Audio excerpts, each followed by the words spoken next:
Hello दोस्तों, मैं हूं प्रांजल। सभी का स्वागत करता हूं क्रिप्टो वैली की बिल्कुल फ्रेश वीडियो के अंदर।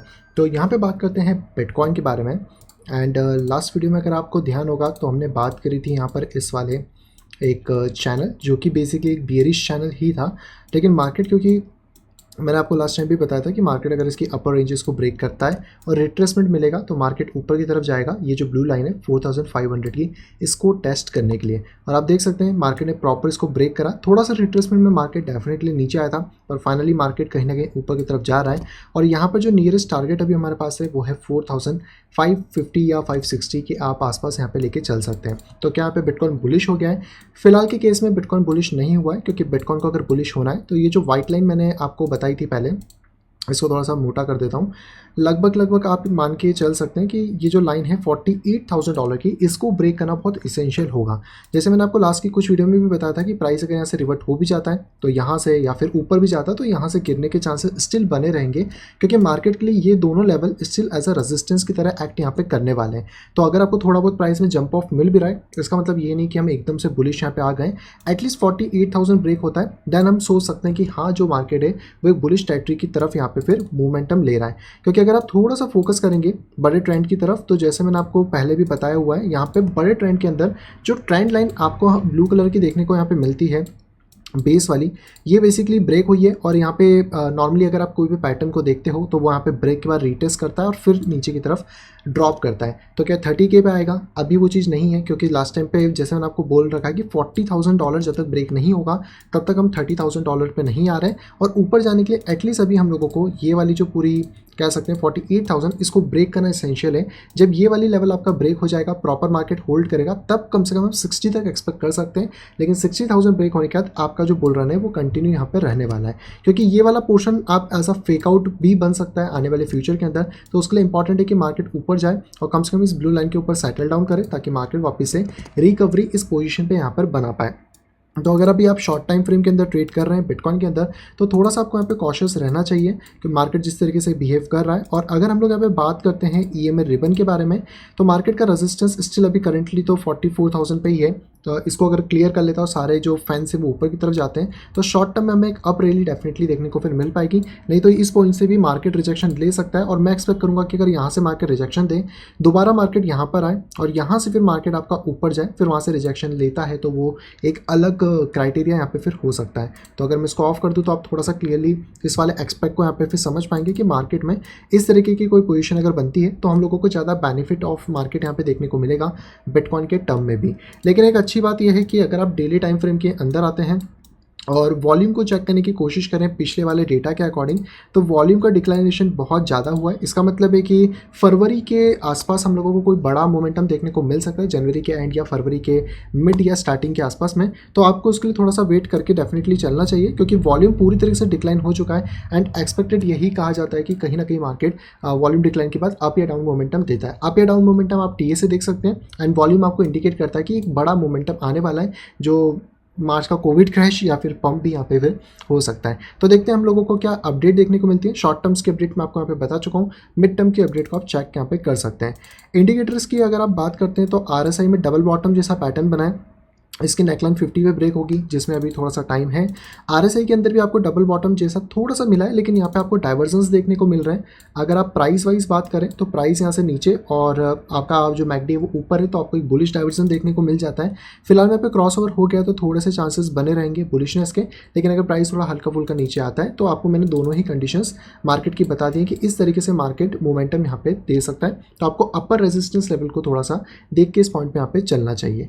तो ये था दोस्तों पूरा की पूरा बिटकॉइन का। आई होप आपको क्लियरली समझ आ गया होगा। और अगर आप फिर भी डिटेल में सीखना चाहते हैं कि कैसे मार्केट वर्क करता है, आप कैसे अपनी एंट्री एक्सिस को क्रिएट कर सकते हैं, कैसे आप मनी मैनेजमेंट कर सकते हैं, तो यहाँ पे आप ज्वाइन कर सकते हैं मेरे इस टेक्निकल एनालिसिस कोर्स के अंदर, जहाँ पे कि इन्हीं सभी चीज़ों को हम बात करते हैं बेसिक से लेकर एडवांस लेवल तक। और इन्हीं सभी चीज़ों को बेसिकली आप यहाँ पे यूज़ कर सकते हैं फॉरेक्स में, क्रिप्टो में, कमोडिटीज़ में, स्टॉक्स में, यानी कि सभी के सभी फाइनेंशियल मार्केट के अंदर। इस कोर्स की जानकारी के आप डायरेक्टली मुझसे कॉन्टैक्ट कर सकते हैं मेरी इस ईमेल ID pixelsnapshot@gmail.com के ऊपर, या फिर आप डायरेक्टली मुझसे कॉन्टैक्ट कर सकते हैं मेरे टेलीग्राम ID @cryptoval के ऊपर। इन दोनों के अलावा मेरा कोई और डिटेल्स यहाँ पे नहीं है। इसी के साथ हम लोग यहाँ पे बात करते हैं बिटकॉइन के CME फ्यूचर चार्ट के बारे में। इसमें कुछ ज़्यादा खास चेंजेस यहाँ पे नहीं है। अगर आप देखेंगे तो 40,000 का जो सपोर्ट था, जहाँ से मार्केट थोड़ा सा ऊपर की तरफ गया, और अभी करंट रेजिस्टेंस 45,400 के आसपास आपको देखने को मिल जाता है। नेक्स्ट अगर बात करिए बिटकॉइन डोमिनेंस के बारे में, तो ये स्टिल वापस से गिर चुकी है। थोड़ा सा मार्केट ने बाउंस लिया था, बट अपना रेजिस्टेंस लेवल अभी तक टेस्ट भी नहीं करा और हिट भी नहीं करा है। उसके बाद वापस से प्राइस नीचे आया है, और अगर गलती से भी 39 ब्रेक होता है तो अल्ट सीजन वहाँ पे आपके लिए इंतजार कर रहा है। इसी का बात करते हैं अल्टकॉइन के मार्केट कैप के बारे में, तो फाइनली इसका ब्रेकआउट स्टार्ट हो चुका है अपर मोमेंटम का। एंड लास्ट वीडियो में हम लोगों ने इसकी हाइट को कैलकुलेट करा था, जिसके अकॉर्डिंग मार्केट 18.7, और अगर आप इसको एज अ बुल फ्लैग के तौर पे यहाँ पे काउंट करते हो तो अराउंड 19.45 के आसपास तक जा सकते हैं। यानी कि आपको अल्ट सीजन इस टाइम पे थोड़ा बेटर देखने को मिलेगा as compare to USDT valuation. अगली कॉइन की यहाँ पे बात करें तो ये है दोस्तों इथेरियम, जो कि पूरी तरीके से ऊपर की तरफ आ चुका है। एंड लास्ट वीडियो में हमने जो रेजिस्टेंस लेवल देखा था 3180 के आसपास का, आप इसको चाहें तो यहाँ पे थोड़ा सा चेक कर सकते हैं। इसको थोड़ा प्रॉपर्ली सपोर्ट बना के मार्केट जंप ऑफ करा, जो पहला टारगेट था 3300 का, वो करेंटली कंप्लीट यहाँ पे हो चुका है। नीचे वाला जो बॉक्स था उसमें पूरी तरीके से प्राइस नहीं आया है, तो हम लोग को शायद थोड़ा वेट करना पड़े।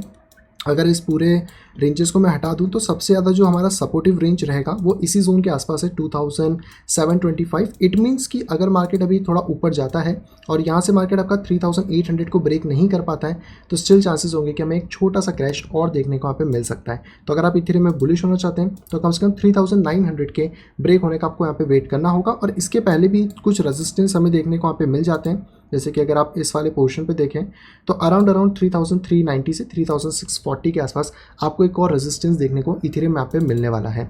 बाकी इथेरियम के इंडिकेटर्स की बात करें तो आपको थोड़ा सा बुलिश मोमेंटम मिल सकता है, एक बार इसका ब्रेकआउट आपको मिल जाए। मैकडी के अंदर भी अभी क्रॉसओवर आया नहीं है। और अगर आप ट्रेंड लाइन की बात करें तो ट्रेंड लाइन अभी बहुत ज़्यादा दूर है, तो आपको लगभग 3600 के आसपास ही इसका जो करेक्शन है वो देखने को मिल सकते हैं। तो इस लेवल को ब्रेक करना, और ये दो लेवल एटलीस्ट यहाँ पे ब्रेक करना इथेरियम के लिए एसेंशियल यहाँ पे हो जाते हैं। नेक्स्ट हम लोग यहाँ पे बात करते हैं इथेरियम के CME चार्ट के बारे में। तो इसका भी बॉटम टेस्ट आउट नहीं हुआ है, इसको भी मैं रिमूव कर देता हूँ ताकि आपको क्लियरली चीज़ें दिखें। तो यहाँ पर हमारा जो बॉटम लेवल था वो अभी तक टेस्ट आउट नहीं हो पाया, जिसके हो जाना चाहिए था ऑलमोस्ट फॉर्मेशन में। लेकिन अगर आप चीज़ों को देख रहे हैं तो मेरे अकॉर्डिंग आपको ट्रेंड लाइन के ब्रेक होने का वेट करना चाहिए, क्योंकि ट्रेंड लाइन पे अगर प्राइस जाके रिजेक्शन देता है तो आपको एक डंप मिलेगा। ब्रेक करता है देन हम लोग फिर बुलिश मोमेंटम के लिए प्रिपेयर्ड होंगे। लेकिन एटलीस्ट वही बात आती है कि कम से कम मार्केट आपका इस लेवल के ऊपर तो जाके सस्टेन करे, जो कि हम लोगों को CME के अंदर भी 3600 पे देखने को मिल जाता है। नेक्स्ट हम लोग यहाँ पे बात करते हैं लाइटकॉइन के बारे में। एंड लाइटकॉइन का जो फॉर्मेशन था वो बेसिकली नीचे की तरफ नहीं गया है। तो अगर आपने एक ट्रेड लिया होगा तो आई थिंक स्टॉप यहाँ पे हिट गया होगा इस पोजीशन से। लेकिन फाइनली मार्केट ने इसको जब ब्रेकआउट किया था, तो अगर आप ब्रेकआउट ट्रेडिंग स्ट्रेटेजीज को ट्रेड करते हो तो डेफिनेटली यहाँ पर आपको एक अच्छा सपोर्ट मिला है, जिसकी वजह से मार्केट ऑलरेडी बाउंस कर चुका है। एंड जो नियरेस्ट टारगेट था वो भी हिट हो चुका है। तो अभी यहाँ पे आप वेट कर सकते हैं, अगर मार्केट को रिजेक्शन मिले तो शॉर्ट आप कर सकते हो यहाँ तक। मार्केट इसके ऊपर जाके सपोर्ट क्रिएट करता है, देन आपको एक लॉन्ग पोजीशन देखने को मिल जाएगी, और उस टाइम पे फिर बिटकॉइन और इथेरियम के अंदर भी आपको चेंजेस देखने को मिलेंगे। तो हमारा जो टारगेट था 116 वो पूरा कंप्लीट नहीं हुआ है, ऑलमोस्ट 120 तक मार्केट रह गया है। लेकिन स्टिल मार्केट एक क्रूशियल रेजिस्टेंस के आसपास है, और ये ब्रेक नहीं होता है देन प्राइसेस में फ्लाई अप्स देखने को हमें मिल सकते हैं, जिसके लिए आपको यहाँ पे वेट करके चलना चाहिए। नेक्स्ट हम लोग यहाँ पे बात करते हैं चेन लिंक के बारे में। चेन लिंक ने थोड़ा सा बाउंस बैक दिया था, पर वापस से इसी सपोर्ट के आसपास प्राइस घूम रहा है। फिलहाल में सपोर्ट अभी होल्ड कर रहा है, तो मैं यही कहूँगा कि अगर ये सपोर्ट ब्रेक होता है देन प्राइसेस आपके इस तरीके से मूव यहाँ पे कर सकते हैं। तो थोड़ा सा कॉशियस रहें। सपोर्ट ब्रेक अगर गलती से भी होता है, जो कि 25.6 है, देन मार्केट 23 तक ड्रॉप कर सकता है। सपोर्ट को अगर यहाँ पे मार्केट होल्ड करता है तो आपको पहला रेजिस्टेंस 28.5 के आसपास देखने को यहाँ पे मिल जाएगा। नेक्स्ट हम लोग यहाँ पे बात करते हैं बाइनेंस कॉइन के बारे में। तो मैं इस लेवल को एज अ रेजिस्टेंस जो हम लोग देख रहे थे वो फाइनली ब्रेक हो चुका है। मार्केट थोड़ा ऊपर गया, लेकिन अभी भी एक ट्रेंड रेजिस्टेंस यहाँ पे रुका है प्राइसेस के अंदर, जिसमें आपको थोड़ा सा वेट करके चलना चाहिए, क्योंकि जब तक प्राइस इस वाली ब्लू लाइन के ऊपर वापस नहीं जाता वो स्टिल अभी भी बेयरिश ही रहेगा, भले आपको एक शॉर्ट टर्म में बुलिश मोमेंटम्स देखने को मिल जाए। और करंटली अगर आप इस डॉटेड लाइन को देखते हैं तो यहाँ पर स्टिल मार्केट को एक अच्छा खासा रेजिस्टेंस है। तो प्राइसेस अगर इसके ऊपर जाके सस्टेन नहीं कर पाते हैं और ब्रेकआउट नहीं देते हैं, इट मीन्स कि या तो प्राइस यहाँ से ड्रॉप कर सकता है या फिर यहाँ जाके भी प्राइसेस में करेक्शन के फॉर्मेशन बन सकते हैं। तो जिस चीज़ को हम लोग इस रेजिस्टेंस पे एक्सपेक्ट कर रहे थे वो यहाँ पे तो नहीं हुई है, लेकिन इन दो लेवल्स पे होने की संभावना ज़्यादा बढ़ जाती है, तो आपको वेट करना होगा। और यहाँ पर जो भी करंट पिछले लेवल की अगर बात करें तो पिछले लेवल के अकॉर्डिंग हम लोगों को 505 से 513 के आसपास भी रेजिस्टेंस देखने को मिल रहा है। तो फिलहाल मैं इसको रिमूव कर देता हूँ, बट इन दो रेजिस्टेंस पे आपको BNB के अंदर एटलीस्ट ध्यान रख के यहाँ पे चलना चाहिए। नेक्स्ट वन की बात करते हैं तो ये है XRP, जिसके अकॉर्डिंग हमने जो कह सकते हैं एक ड्रॉप देखा था वो फिलहाल में आपको नहीं मिला है, तो यहाँ पर भी आपका स्टॉप हिट हुआ होगा इस वाले ट्रेड में। फिलहाल में मार्केट एक अच्छे सपोर्ट को होल्ड कर रहा है, और इस सपोर्ट को मार्केट अगर होल्ड कर रहा है प्रॉपर तरीके से तो शॉर्ट टर्म में आप टारगेट 0.9 तक लेके चल सकते हैं, जिसमें अलग अलग टारगेट्स आपको देखने को मिलेंगे।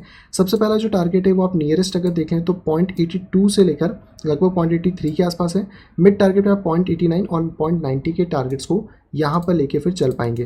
तो इस पोजीशन पे आप थोड़ा सा ध्यान देंगे तो यहाँ पर भी आपको चीज़ें देखने को मिल जाएंगी। तो ऑलमोस्ट 0.84 के आसपास आपको पहला टारगेट मिल जाता है और दूसरा टारगेट 0.90 के आसपास में। तो यहाँ पर आपको थोड़ा सपोर्ट है। स्टॉप की बात करें तो 0.75 के नीचे रख के चल सकते हैं, जिससे अगर कोई भी मार्केट में गिरावट होती है दैन हम लोग शॉर्ट फिर 0.7 से 0.79 के बीच में फिर ले पाएंगे। नेक्स्ट हम लोग यहाँ पे बात करते हैं नियो के बारे में। नियो के अंदर भी रिकवरी आई है, बट स्टिल ये जो रेजिस्टेंस जोन है यहाँ पे रुका हुआ है, और एक बार अगर ये ट्रेंड लाइन को क्लियर करके मार्केट इसके ऊपर सस्टेन कर लेता है दैन आपके लिए एटलीस्ट $27 तक का रास्ता थोड़ा क्लियर हो जाएगा। बट ये थोड़ा सा क्रूशियल पॉइंट है, अगर कोई भी कॉइन गिरता है या फिर इस पोजीशन पे तो मार्केट के अंदर डिप वापस देखने को मिलेगा। फिर हम शॉर्ट की पोजीशन को एक बार गिरने के बाद जब मार्केट इसके नीचे थोड़ा रिजेक्शन लेगा तब फिर देखेंगे, क्योंकि मार्केट यहाँ पे थोड़ा सा ना रुका है या फिर आप कह सकते हैं कंसोलिडेट हो रहा है, जिसकी वजह से मार्केट अगर इसके ऊपर जाके प्रॉपर्ली होल्ड करता है तो आपको एक अप ट्रेंड शॉर्ट टर्म में एटलीस्ट यहाँ पर $27 तक देखने को वहाँ पे फिर मिल सकता है। नेक्स्ट कॉइन की बात करते हैं तो ये है डॉट कॉइन। डॉट कॉइन में मेरी एक्सपेक्टेशन थी कि मार्केट इस रेजिस्टेंस को ब्रेक नहीं करेगा, बट मार्केट इसके नीचे आया नहीं है, तो ये वाली एक्सपेक्टेशन आप कह सकते हैं कि अभी हट जाती है। और जिस रेजिस्टेंस लेवल पे अभी हम लोग थे उसको मार्केट ऐसे सपोर्ट की तरह ट्रीट कर रहा है। तो यहाँ पर आपके पास अगर आप ऊपर से ट्रेंड लाइन लगाएं तो ब्रेक थोड़ा सा नियर के आसपास है, यानी कि अगर मार्केट इसको यहाँ पे होल्ड कर रहा है प्रॉपर्ली तो आप स्टॉप दे के चल सकते हैं अराउंड 26-25 के नीचे, और टारगेट को आप सेट कर सकते हैं लगभग $32 तक। बट एक बार अगर ये ब्रेक हो जाए तो आपको दोबारा से एक रिट्रेसमेंट पे एक अच्छी एंट्री मिल जाएगी, और एक एंट्रीज तो अभी करेंटली है जिसमें आपको थोड़ा सा रिस्क यहाँ पे देखने को मिल जाता है।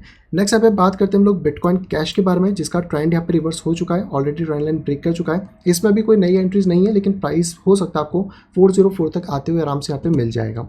नेक्स्ट हम लोग बात करते हैं सोलाना के बारे में। तो रेजिस्टेंस बेसिकली यहाँ पे वर्क नहीं कर पाया है, और मार्केट को यहाँ पे कोई भी रिजेक्शन देखने को नहीं मिला, प्लस रेजिस्टेंस के ऊपर मार्केट सपोर्ट क्रिएट कर चुका है।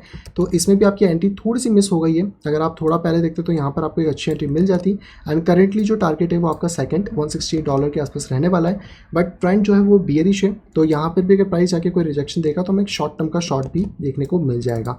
तो थोड़ा सा फोकस करके चल सकते हैं। इसके ऊपर मार्केट जाता है 168, देन जो ट्रेंड है वो उसमें रिवर्सल के चांसेस हमें देखने को मिल जाएंगे। नेक्स्ट यहाँ पे बात करते हैं कार्डेनो के बारे में। एंड कार्डेनो में भी ऑलमोस्ट ये सिमिलर सी चीज़ हुई है। आप देख सकते हैं रेजिस्टेंस को मार्केट ने फॉलोअप नहीं लिया है, बाकी जो लेवल्स थे, और यहाँ पे जो इंपॉर्टेंट अभी लेवल है उसी के ऊपर सपोर्ट बनाया। तो कार्डेनो में आप थोड़ा सा ध्यान दे सकते हैं, क्योंकि यहाँ से मार्केट अगर ऊपर की तरफ जाता है तो लगभग 7% से लेकर इसका जो पिछला हाई है 22% का, वो हम गैदर कर सकते हैं। तो इस चीज़ के अकॉर्डिंग आप जो टारगेट्स हैं उनको सेट कर सकते हैं अराउंड 1.59 तक, लेकिन अभी शॉर्ट टर्म के लिए जो आप टारगेट देखेंगे वो है 1.39 यानी कि 1.4।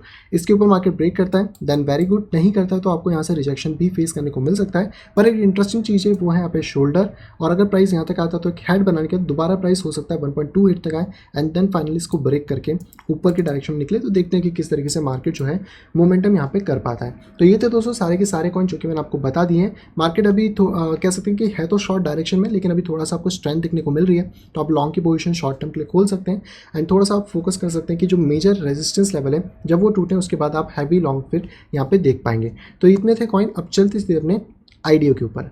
आज का दोस्तों जो सबसे पहला आइडियो है वो है बेसिकली स्पेस मिसफिट, और ये आइडियो आ रहा है CDFI.fund के ऊपर, जहाँ पे कि स्पेस मिसफिट जो है वो बेसिकली आपको एक एक्शन स्पेस गेम देखने को मिल जाता है, जहाँ पे कि आप एक्सप्लोर कर सकते हैं, नए वर्ल्ड को बैटल कर सकते हैं, स्केयर रिसोर्सेज को आप फाइंड कर सकते हैं, और यहाँ पे बिल्ड कर सकते हैं अपने खुद के फॉर्चून को। तो बेसिकली CDFI पे आइडियो में पार्टिसिपेट करना बड़ा ईजी है। आपको बस अपने वॉलेट को कनेक्ट करना है, मेटामास्क या वॉल कनेक्ट जो भी Web3 वॉलेट है, और आपका जो वॉलेट है वो बेसिकली बाइनेंस स्मार्ट चेन पे होना चाहिए, क्योंकि यहाँ पे BUSD के अंदर आप इसको बाय करते हैं और एक दिन बाद इसका यहाँ पे आइडियो आने वाला है। तो यहाँ पे आपको 1 BUSD में 6.25 SMCW जो टोकन है वो देखने को यहाँ पे मिल जाएंगे। और अगर इनकी वेबसाइट की यहाँ पे बात करी जाए तो आपको स्पेस की वेबसाइट देखने को मिल जाती है, जहाँ पे कि आप इस पूरे के वीडियो को चेकआउट कर सकते हैं। इस वीडियो में आपको गेम से रिलेटेड सारी चीज़ें मिल जाएंगी। एंड जैसे कि मैंने अभी बात करी कि गेम में आप फाइट करेंगे रिसोर्सेज के लिए, जहाँ पे कि आप अपने यूनिवर्स को कॉन्कर कर सकते हैं, रिसोर्सेज बना सकते हैं, गैलेक्सी जो है बेसिकली उसमें नया जनरेट कर सकते हैं वर्ल्ड में, जहाँ पे कि आप प्लेसेस एक्सप्लोर करेंगे, कॉन्कर करेंगे, बिल्ड कर सकते हैं अपना फ्लीट, यानी कि आपकी जो शिप्स हैं, आपकी जो मॉड्यूल्स हैं उनको आप डिज़ाइन कर सकते हैं। प्ले टू अर्न गेम है तो आप इसको खेल के क्रिप्टो करेंसी को भी अर्न कर सकते हैं। और इसी तरीके की सारी यहाँ पे चीज़ें जो कि आपको इनकी वेबसाइट में भी देखने को मिल जाती हैं। एंड CD5 के आईडीओ के अंदर पार्टिसिपेट करने के लिए आपके पास इनके टोकन होना चाहिए। तो इनके टोकन का बेसिकली जो क्राइटेरिया है वो है टायर 1 से लेकर टायर 9 तक, जिसमें आप अलग अलग टोकन यहाँ पे होल्ड कर सकते हैं। और टायर 2 से आपको गारंटी एलोकेशन देखने को मिलता है। तो 250 एस फंड बेसिक है, 1000 एस फंड, 25 फंड और यहाँ पे 100 के फंड तक भी चीज़ें आपको देखने को यहाँ पे मिल जाती हैं। इसी के अगर इनके टोकन की यहाँ पे बात करी जाए तो आप चार्ट पे भी देख सकते हैं। एस फंड अगर आप सर्च करेंगे तो आपको यहाँ पर इनका जो टोकन है वो बेसिकली देखने को मिल जाएगा। एंड करेंटली अगर बात करी जाए तो टोकन भी एक अच्छे खासे डिप में हमें देखने को मिल रहा है, जिसमें कि मार्केट जैसे ही इसके ट्रेंड लाइन को ब्रेक करता है आपको एक अच्छी रैली यहाँ पे देखने को इसके बाद फिर यहाँ पे मिल सकती है। तो आप कह सकते हैं कि एक डाउन चैनल है, जिसके ब्रेकआउट के बाद अगर मार्केट प्रॉपर्ली रिट्रेसमेंट लेता है तो मार्केट कम से कम यहाँ पे $11.3 को आने वाले फ्यूचर के अंदर फिर टेस्ट करने की प्रोबेबिलिटी रखता है। तो आप अपने स्टॉक को रख के चल सकते हैं, जो कि 8 से 9% का यहाँ पर होने वाला है। तो ये था दोस्तों पूरा के पूरा स्पेस मिसफिट जो कि यहाँ पे कल आने वाला है। और इसके अंदर अगर आप पार्टिसिपेट करना चाहते हो आप इसकी पूरी इन्फॉर्मेशन ले सकते हैं इनकी वेबसाइट से, और यहाँ पर बाकी अपने वॉलेट को कनेक्ट करके CD5 पे आप यहाँ पे जा सकते हैं। आज के दोस्तों सबसे पहले कि अगर न्यूज़ की बात करी जाए तो ये बेसिकली यहाँ पे निकल के आ रही है ओएसिस नेटवर्क की तरफ से। और इनका जो डेक्स है बेसिकली वो 24 घंटे के अंदर 100 मिलियन का TVL उसके अंदर लॉक हो गया, जो कि है यूजू स्वैप। और कहीं ना कहीं हमने देखा था कि 2021 के अंदर भी डेक्सेस के बहुत ज़्यादा चीज़ें बड़ी हैं, डेक्सेस के ऊपर बहुत ज़्यादा लोग शिफ्ट हुए हैं। रेगुलेशन भी एक उसका कारण है ही है। यहाँ पे रेगुलेशन और जो टाइट स्क्रूटनीज चीज़ें आ रही हैं वो कहीं ना कहीं हमें मूव करी है डेक्सेस के ऊपर, और आने वाला टाइम भी हम लोगों का डेक्सेस ही है। तो अगर यहाँ पे बात करें तो 100 मिलियन का TVL हो चुका है और 24 आवर में 323 मिलियन का जो फंड है वो बेसिकली यहाँ पे ट्रेड हुआ है, जो कि बहुत अच्छी बात है। यानी कि डेक्सेस में भी आपको एक कह सकते हैं ग्रोथ देखने को यहाँ पे मिल रही है। और इतना ही नहीं, यहाँ पे अगर बात करें तो DYDX, जिसके बारे में मैंने एक सेपरेट वीडियो भी बनाया था, यहाँ पे बात करें तो 2020 के एंड होने तक, यानी कि इस कैलेंडर ईयर के एंड होने तक इनका प्लान है कि ये पूरी तरीके से डिसेंट्रलाइज यहाँ पे हो जाएंगे। यानी कि इसका सारा के सारा कोड ओपन सोर्स होगा, कम्युनिटी गवर्नेंस होगा और फुल्ली डिसेंट्रलाइज होगा इस साल के एंड तक। और इनका एक नया वर्जन आने वाला है, वर्जन 4 इस साल के एंड में, जो कि इन सारी चीज़ों को हेल्प यहाँ पे करने वाला है। और जैसे मैंने पहले भी कहा था, DYDX के ऊपर आप डेफिनेटली ध्यान दे सकते हो, भले थोड़ा सा लॉस में जाए या थोड़ा नीचे होगा, लेकिन आने वाले टाइम में हो सकता है कि ये एक बहुत अच्छी परफॉर्मेंस हमें दे, क्योंकि इसका रेवेन्यू जनरेशन मॉडल बहुत अच्छा है। और कहीं ना कहीं एक पूरी तरीके से डेक्स है जिसको कि आप आज के दिन में कह सकते हैं कि यूटिलाइज कर सकते हो, और वहाँ जाके आप ट्रेड भी कर सकते हो, और वो भी लेयर 2 के ऊपर, जहाँ पे फीस भी बहुत ज़्यादा कम है। तो इसकी डिटेल इन्फॉर्मेशन आप उस वीडियो में चेक वहाँ पे कर सकते हैं। अगली दोस्तों पे खबर आ रही है USA की तरफ से, जहाँ पे 7% का इन्फ्लेशन आप कह सकते हैं हिट हुआ है। हालांकि बिटकॉइन के प्राइसेस थोड़े से अप डाउन हो रहे हैं, लेकिन अगर हम CPI की बात करें, कंज्यूमर प्राइस इंडेक्स, जो कि हमें यहाँ पे देखने को मिल जाता है, तो यहाँ पर 7% का इन्फ्लेशन हमें देखने को मिला है अमेरिका के अंदर। और अगर आप इस इमेज को देखेंगे फेडरल रिजर्व की, तो कोविड का ये टाइम था जहाँ पे आपको ग्रे बार देखने को मिल रहा है, और उस टाइम पे इन्होंने पूरी तरीके से इन्फ्लेशन को डाउन कर दिया था। लेकिन हम सभी को पता है कि ये चीज़ें एक ना एक दिन बस्ट होती है, और इन्फ्लेशन इस टाइम पे 7% हाई, जो कि पिछले सभी टाइम पे अगर देखें तो 3% के आसपास मेंटेन था, और वो 7% पहुंच गया है। क्योंकि 7% इन्फ्लेशन इंडिया का है अगर हम आज की डेट में बात करें एज अ गवर्नमेंट फिगर्स के अकॉर्डिंग, और ये इन्फ्लेशन आपको अमेरिका में देखने को मिला, जो कि उस टाइम पे 3% के आसपास था। एंड ये डेफिनेटली कंसर्न वाली बात है, क्योंकि अगर आप $1000 इस साल कमाए थे, तो इस साल के मतलब 7% के हिसाब से अगर बात करें तो आपको 7% ज़्यादा अब पे करना पड़ेगा किसी भी चीज़ को खरीदने के लिए। तो मान लो एक मोबाइल $1000 का था, तो अब आप 7% यहाँ पे यानी कि $1070 पे करोगे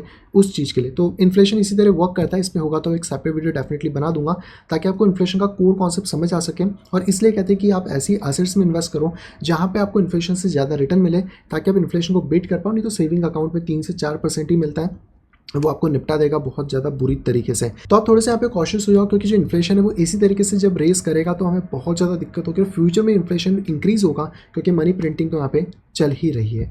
अगली दोस्तों एक बहुत अच्छी खबर आ रही है कैश ऐप की तरफ से, जो कि जैक डॉर्सी की एक नया कंपनी थी, जहाँ पे वो बिटकॉइन की सर्विसेज को बाय सेल करते हैं। अब उन्होंने यहाँ पे बिटकॉइन के लाइटिंग नेटवर्क को इंटीग्रेट कर दिया है। तो अब कोई भी अगर करना चाहता तो लेयर 2 पे बिटकॉइन है, जहाँ पे एकदम माइन्यूट सी फीस के अंदर बिटकॉइन का जो ट्रांजेक्शन है वो यहाँ पे हो जाएगा। तो कैश ऐप ने ये बहुत अच्छी चीज़ करी। और इतना ही नहीं, जैक डॉर्सी ने बेसिकली यहाँ पर कहा है कि एक उन्होंने अनाउंस करा है बिटकॉइन लीगल डिफेंस फंड, जो कि बिटकॉइन के डेवलपर्स के लिए होगा। और इसके अंदर वॉलंटियर्स और यहाँ पर कह सकते हैं पार्ट टाइम लॉयर्स भी होने वाले हैं, जो कि पूरे डेवलपर कम्युनिटी को यहाँ पे सपोर्ट करेंगे। और ये बहुत अच्छा स्टेप है, जिसकी वजह से कम्युनिटी यहाँ पे ग्रो करेगी, और जो भी प्रॉब्लम्स आएंगी बिटकॉइन से रिलेटेड या डेवलपर से रिलेटेड, उसको भी यहाँ पे टेकल डाउन ईजी तरीके से किया जाएगा। अगली दोस्तों पे जो खबर आ रही है दोस्तों वो आ रही है आप कह सकते हैं कि एक एकेडमिक और मॉनेटरी हिस्ट्रियन की तरफ से, जिनका नाम है फ्रैंकी नॉर, और इनका कहना है कि जो क्रिप्टो करेंसी है वो सिक्योरिटी भी है और वो करेंसी भी है, और वो ये दोनों का काम यहाँ पे करती है। जबकि अगर हम यूएस डॉलर की बात करें तो वो सिर्फ करेंसी के फॉर्म में था, कोई सिक्योरिटी नहीं थी, और यही चीज़ें दिक्कत यहाँ पे करती थी। और हम सभी जानते हैं कि चाहे कोई कितना भी इसको असेट कह ले या कुछ भी कह ले, क्रिप्टो करेंसी हर तरीके से वर्क कर रही है, चाहे वो करेंसी हो, चाहे वो आपका असेट हो, या फिर आप उसको as a medium of payment को भी यहाँ पे फिर चीज़ों में देख सकते हैं as a different level. Storage का फिलहाल में काम नहीं है, लेकिन हाँ अगर आप ब्लॉकचेन के टर्म्स में देखें तो स्टोरेज भी कहीं ना कहीं वहाँ पे आ जाती है। आज की दोस्तों आखिरी खबर आ रही है इंडिया से, और इंडिया ने यहाँ पे 162 मिलियन की जो मॉरिशस कॉइन की क्रिप्टो करेंसी का स्कैम चल रहा था उसको बेसिकली यहाँ पे सीज कर लिया है। तो यहाँ पे आप देख सकते हैं कि 162 मिलियन, जो कि अप्रॉक्स 5 मिलियन तो आई थिंक इनके कनेक्शन में थे क्रिप्टो स्कैम के अंदर, और इसको करने के बाद 1200 करोड़ का पूरा के पूरा स्कैम यहाँ पे निकल के आता है, जहाँ पे जो परचेस करी गई properties, crypto currency, luxury car, premium hotel, restaurant, ये सारी चीज़ें। तो फिलहाल में ईडी ने इनको ले लिया है। अब इस पैसे का क्या होगा वो तो फिलहाल में पता नहीं है, लेकिन लोगों ने यहाँ पे FIR करी थी केरला में और मल्टीपल राज्यों में आप कह सकते हैं, जिसके बाद इसके ऊपर यहाँ पे इन्वेस्टिगेशन करी गई है। तो आप थोड़ा सा कॉशियस या करोगे कोई भी प्रोजेक्ट आता है जब भी आप कोई पैसा डालते हो। हालांकि यहाँ पे 900 इन्वेस्टर ने 1200 करोड़ डाला था, तो इट्स अ ह्यूज अमाउंट। तो हो सकता है इन्होंने हाई नेटवर्थ वालों को ही यहाँ पर कैप्चर करा है इस चीज़ के अंदर। बाकी यहाँ पे जो क्रिप्टो करेंसी जैसे इथेरियम, BNB, येफी, USD 25 लाख रुपए के आसपास की, ये इंडियन और इंटरनेशनल एक्सचेंजेस पे भी यहाँ पे पाई गई थी। तो अगर आपका भी कुछ फंड था मॉरिशस में तो जाके आप चेक कर सकते हो। हालांकि 1200 crore is not small amount, तो 900 इन्वेस्टर मुझे लगता है कि हाई नेटवर्थ वाले ही होंगे जिनसे कि यहाँ पे सारी चीज़ें करी गई हैं। लेकिन अगर कोई भी चीज़ें आ रही हैं जो एक दिन में डबल या ऐसा करने का आपको प्रॉमिस करती है तो उनसे दूर ही रहो, क्योंकि एक दिन में डबल या ऐसा कुछ भी पॉसिबल नहीं है। 1% दिन वाली भी बहुत सारी स्कीम्स होती हैं जो आपको फंसा सकती हैं। तो जब भी आप किसी प्रोजेक्ट में जाते हो तो वहाँ पे पूरी रिसर्च करो, उसके बाद ही जाओ, नहीं जमे तो छोड़ो। बहुत सारे ऑप्शन है जहाँ पे कि आप अपने क्रिप्टो को इन्वेस्ट भी यहाँ पे फिर कर सकते हैं। शायद दोस्तों वीडियो आप सभी को यहाँ पे पसंद आई होगी। दोस्तों अगर वीडियो आपको पसंद तो प्लीज़ वीडियो को लाइक करेगा। अगर अभी तक अपने चैनल अपने फैमिली या फ्रेंड के साथ शेयर नहीं कराए तो डेफिनेटली करें, ताकि वो लोग भी क्रिप्टो मार्केट से अपडेटेड रह सकें और सारी की सारी इन्फॉर्मेशन एक ही वीडियो में यहाँ पे पा सकें। बाकी अगर आप आए फर्स्ट टाइम इस चैनल के ऊपर तो तुरंत जाइए, करिए चैनल को सब्सक्राइब, साइड में दिए नोटिफिकेशन बेल को दबा के ऑल के ऊपर क्लिक कर दीजिए, ताकि आप मेरे आने वाली सभी वीडियो की इन्फॉर्मेशन प्रॉपर टाइम पे पा सकें। तो मैं मिलता हूं आपसे कुछ इंटरेस्टिंग वीडियो के साथ। तब तक have a great day and bye bye.